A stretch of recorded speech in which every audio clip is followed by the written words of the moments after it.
মমতা ব্যানার্জির উন্নয়নের প্রচারক অভিষেক ব্যানার্জি বললেন সেচ মন্ত্রী পার্থ ভৌমিক।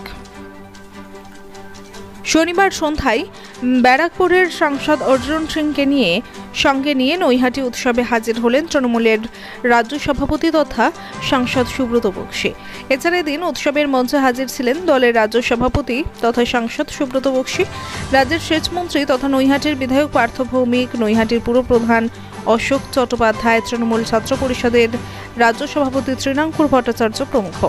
এদিন সাংবাদিকদের মুখোমুখি হয়ে রাজ্যের সেচ মন্ত্রী তথা নৈহাটির বিধায়ক পার্থ ভৌমিক বলেন, রামকৃষ্ণ দেবের ধর্ম প্রচারক ছিলেন বিবেকানন্দ, ঠিক তেমনি মমতা ব্যানার্জির উন্নয়নের প্রচারক অভিষেক ব্যানার্জি। সেচ মন্ত্রীর কথায় দলের নেত্রী একজন, তার নাম মমতা ব্যানার্জি, আর দলের সেনাপতিও একজন, তার নাম অভিষেক ব্যানার্জি। তবে দলের শেষের কথা কিন্তু মমতা ব্যানার্জি। ব্যারাকপুর থেকে বিশ্বজিৎ নাথের রিপোর্ট, বাংলা এমজি নিউজ। মানে এটা সব্যসাচী নতুন কোনো কথা বলেন, অভিষেক বন্দ্যোপাধ্যায় নিজেও বলেন যে মমতা বন্দ্যোপাধ্যায় আমার নেত্রী। একটা বুথ লেভেলের ছেলেও বলে মমতা বন্দ্যোপাধ্যায় আমার নেত্রী। আমাদের নেত্রী একজনই, তার নাম মমতা ব্যানার্জি। এটা নিয়ে কোথাও কোনো দ্বিমত নেই। অতএব এটা নতুন কোনো কথা নয় যে সব্যসাচী নতুন কোনো কথা বলেছে।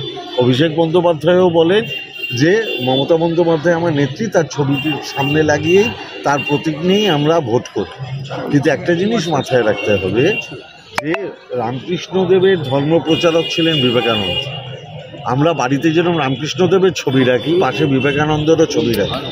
কেন? যে রামকৃষ্ণদেব আমাদের গুরু, বিবেকানন্দ তার ধর্ম প্রচারক। আমরা মমতা ব্যানার্জির পাশে অভিষেক বন্দ্যোপাধ্যায়ের ছবি এই কারণেই রাখি, মমতা বন্দ্যোপাধ্যায় হচ্ছেন আমার দলের শেষ কথা, তিনি আমার নেত্রী। আজীবন আমরা মমতা ব্যানার্জির সাথেই থাকবো, মমতা ব্যানার্জির বাইরে কোথাও যাব না।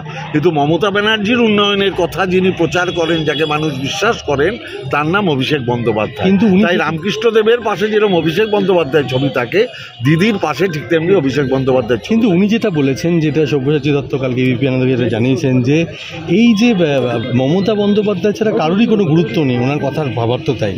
তো এটা কি বলবেন? না, এইটা যদি সব্যসাচী, আমি বলবো আমার বন্ধু, খুবই ক্লোজ ফ্রেন্ড, কিন্তু আমি বলবো যে সব্যসাচী এই কথাটা 2021-এর নির্বাচনের আগে ভুলে গেছিল। মমতা ব্যানার্জি শেষ কথা, যেটা আমরা মনে প্রাণে বিশ্বাস করি, সেটা ও 21-এ ওই বিশ্বাসটা রাখতে পারে, তাই ও দল ছেড়ে চলে গেছে, তাই না?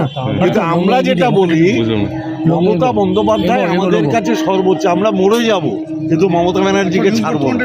মমতা ব্যানার্জি আমাদের শেষ কথা, এবং অভিষেক ব্যানার্জিরও শেষ কথা মমতা ব্যানার্জি, সুব্রত বক্সীরও শেষ কথা মমতা ব্যানার্জি। আমরা মরে যাব, মমতা ব্যানার্জিকে ছাড়বো না। কিন্তু আমরা যদি মনে করি যে রামকৃষ্ণদেবের ধর্ম প্রচারক বিবেকানন্দ ছিলেন, ঠিক তেমনি আমরা মনে করি মমতা ব্যানার্জির উন্নয়নের প্রচারক হচ্ছে অভিষেক ব্যানার্জি। অতএব মমতা ব্যানার্জির ছবি যেরকম থাকবে, অভিষেক ব্যানার্জির ছবিও থাকবে, কারণ মানুষ অভিষেক ব্যানার্জির মুখ থেকেই মমতা ব্যানার্জির কথা শুনতে চায়। কিন্তু একটা জায়গায় যেখানে উনি খুব তাচ্ছিল্য করে বলছেন মমতা ব্যানার্জির ছবি সব, বাকি সব ছবি হ্যাঙ্গারে, এটা তো খুব মানে না না, আমি ওই যে বললাম, এইটাই যদি ও 21-এ মনে রাখতো তাহলে আমার খুব ভালো হতো, আমার খুব ভালো বন্ধু। এটাই যদি 21-এও মনে রাখতো যে মমতা ব্যানার্জি ছাড়া সব হ্যাঙ্গারে টানিয়ে রাখা উচিত, আমার খুব আনন্দ। তাহলে কি এটা বিলম্বিত বোধোদয়? আমি বলতে পারবো না বিলম্বিত বোধোদয়, তো আমি ওকে বলতে পারবো না। অতি অবশ্যই ওর বিলম্বিত বোধোদয় হয়েছে, তাই ও আবার তৃণমূল কংগ্রেস এসছে এবং মমতা ব্যানার্জি ওকে চেয়ারম্যান করেছে। কিন্তু দলে ফিরে এসে এই ধরনের মন্তব্য কি দলের কর্মীদেরকে বিভ্রান্ত করে দেবেন? না না, দলের বিভ্রান্ত আবার কোনো, দলের একজনই নেত্রী, তার নাম মমতা ব্যানার্জি, একজনই সেনাপতি, তার নাম অভিষেক ব্যানার্জি। এর বাইরে তৃণমূল কংগ্রেসের কোনো আলোচনা নেই। মমতা ব্যানার্জির কথা অভিষেক বন্দ্যোপাধ্যায় রাস্তায় ঘাটে নেমে প্রচার করবে, এটা মানুষ শুনতে চায়। কিন্তু সেই আজকে একটা মিটিংয়ে যেটা কথা বলা হচ্ছে, সূত্রের খবর যে অভিষেক প্রকাশ করে বলেছেন যে ডায়মন্ড হারবার ছাড়া কোনো জায়গায় প্রচারে যাবে না। সেক্ষেত্রে কি লোকসভা নির্বাচনে প্রচারের মুখ মমতা থাকবেন? দেখুন, একজনের, আপনারা কোথা দিয়ে কি খবর পেয়েছেন, কি মিটিং? আপনি তো বৈঠকে ছিলেন। আপনি না না, কোনো বৈঠক মিটিং এসব একদমই বাজে কথা। যারা বলছে তারা ঠিক বলছে না, ঠিক আছে? কোনো মিটিং ফিটিংয়ের এসবের কোনো ব্যাপার নেই। আমার অনেকেরই বক্তব্য আছে যে অভিষেক বন্দ্যোপাধ্যায় যে আরও নবজোয়ারের মতো আরও কোনো কর্মসূচি করা উচিত, যেটার মাধ্যমে তিনি মমতা ব্যানার্জির উন্নয়নের কথা প্রচার করেছেন। আমরা অভিষেক বন্দ্যোপাধ্যায়কে এটাই অনুরোধ করছি যে মমতা ব্যানার্জির উন্নয়নের বার্তাটা মানুষ আপনার মুখ থেকে শুনতে চায়। আপনি আবার নবজোয়ারের মতো একটা কিছু